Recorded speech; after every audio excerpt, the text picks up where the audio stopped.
You're not there for the transaction. You're there to change their life. That's what transformational means. 100%. EXP Realty, we have the EXP Military Network, and I'm the California State Squad leader for that group. And just again, if you lead with value and lead with resources, the income is going to come. The referrals are going to come down the road. That's how it goes. Sometimes this demographic, it's a lower price point for our standards. Yeah.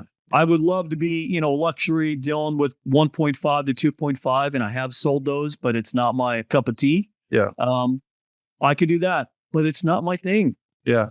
It's everything that's behind me. Yeah. You're helping someone who really needs your help, and you're uniquely qualified to help them. You speak the language, and you're not just there for the payday. You're there to make their lives better.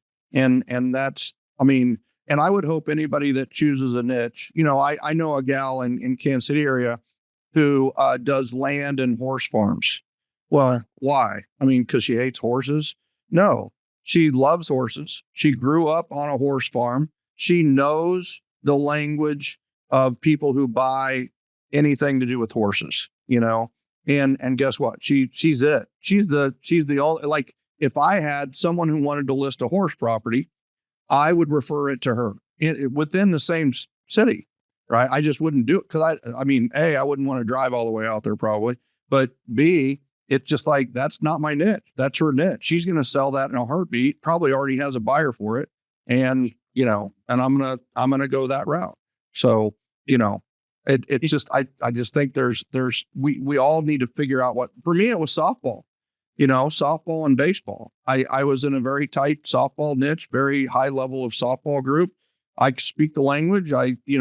And guess what? With softball guys, the housewarming party was a huge hit. Trust me, right. It involved beer at their house and they didn't have to go anywhere, let's go. So, right. And one other thing I want to add also, these events that I do, a lot of people are like, oh, 4th of July, all the major holidays, there's Armed Forces Day. There's a lot of these things going on, especially here in this San Diego military market. But when I do my events, I'm not doing them on those major holiday weekends or days, or even within a week of that time frame, because I want to make sure those families and those service members are celebrating and doing what they have to do. Yeah. I might do it the same month, but it's going to be a couple weeks away from that holiday, because I want to make sure I impact as many people as I can. Yeah. And if they're out barbecuing and going to the 4th of July parade, they're not coming to my event. That's right. That's right. And I don't need to compete with that. Yeah. And there is I made a marketing mistake early. My colors were with Remax. They were red, white, and blue. Right. So on the open house signs, I had these flag, like they would attach to the top of the open house sign. Right. Right. And it would call it. And I thought, well, those are better than balloons, and I'm a pretty patriotic guy. But I was naive. Right. I was using the flag for marketing purposes. Right. Right. And I had somebody approach me about that. That was, Jeff Crooks is his name, by the way. Jeff Crooks, shout out. I know you listen to the Referrals podcast. And he told me, right. And it was just like, I never used them again. And, right. But I see it all the time. Like, literally this week, people are going door to door, handing out flags or putting flags in a bag to have, or they're just putting them in their yard without asking.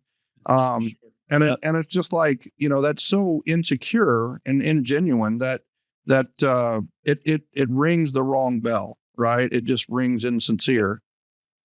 It's not desperate is not the right word, but if you're going to do that, knock on a door and have the conversation with that homeowner or with that individual and see where that goes. And then ask that permission, right? What a difference. You email your neighborhood and go, I have extra flags that I could put in your yard. Would you want me to put one in your yard? And that's it. And guess what? 200 say no, 100 say yes. You have a lot less doors to go to. You put them in the yard. And here's what's cool. The 100 that did it, wanted it. And the 200 that didn't, then they see that it looks pretty cool and that you didn't, over solicit with it. Right. They go, the next year you get 200 yeses and 100 no's. And then pretty soon you get 300 yeses or 300 yeses to come to your event or whatever it may be. Those are connections. Yeah. That's right. And it's permission based instead of just direct based. I'm going to do it anyway and not care about your feelings. It's permission based, like everything we do, right? We don't want to make people feel awkward. We want to make people feel awesome. And when they say yes, put a flag in your yard, and you put a flag in your yard, you've done what you said you're going to do, right? Right. So I love that. And the thing that I love that you're doing, and I hope maybe you realize it, maybe you don't, but the whole event thing really came about from a strategic, almost military like strategy. I read military strategy books. Everything from the Art of War to the most recent stuff. And you have to realize, like one thing is, like, if you're gonna farm a neighborhood, right? Just to use the exact example I just talked about, one of the things you could do is email and say, hey, I'm going to put flags out. Do you want me to put a flag out in your yard? But a stronger way to take over that neighborhood is you look at it like Risk. Do you remember the game Risk? I used to love Risk. I used to be so good at Risk, right? And it's like, there's strategic places in the world to take over, right? Well, in a neighborhood, it's the same way. What are the places that you want to own militarily or strategically in a neighborhood, right? And it's the common spaces. It's the pool. It's the clubhouse. It's the park. It's the green space. And if, and once you own those, if you have a party at the clubhouse and the neighborhood's invited, no other real estate agent in the neighborhood is going to necessarily be able to use the clubhouse, because when people go there, you own it mentally for them, right? And I was always like, I better do this before somebody else does it. If some other agent takes the park, then all you're doing, if you do an event in the park, is copying them, and everybody else thinks of them when they're thinking about your event, and you don't want that to happen. So be first to take over these militarily strategic and important linchpin positions, right? And that kind of what you're doing. You have these vet-based breweries. Well, no other agent's going to be able to do these events at these vet-based breweries.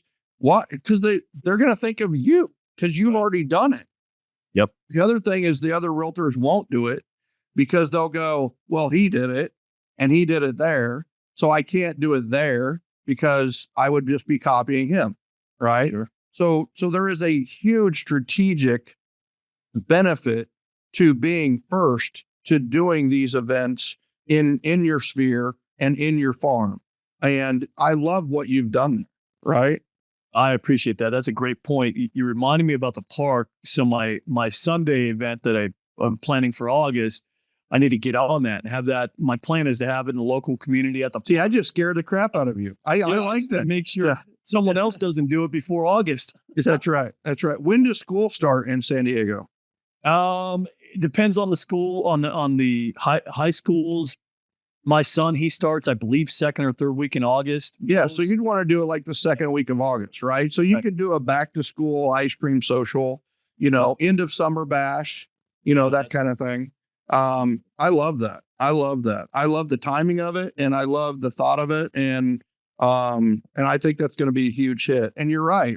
That's what I was always, I mean, could you imagine like my neighborhood and somebody else did an event at my freaking pool? I would go berserk. Like, it's like, how stupid am I? So right. I just need to put out the landmines and the smoke signals and, scare people. Well, away. The thing is, you don't need all that. All you need is the presence, right? Is having the presence. If your military's there, which is the people on the farm, right? If your people are there, nobody else is going to go there. It all that matters is who gets the hill first, So, and which, by the way, if you're not familiar with the power of the hill, there are a lot of books out there that talk about, being high ground and being at the top of the hill.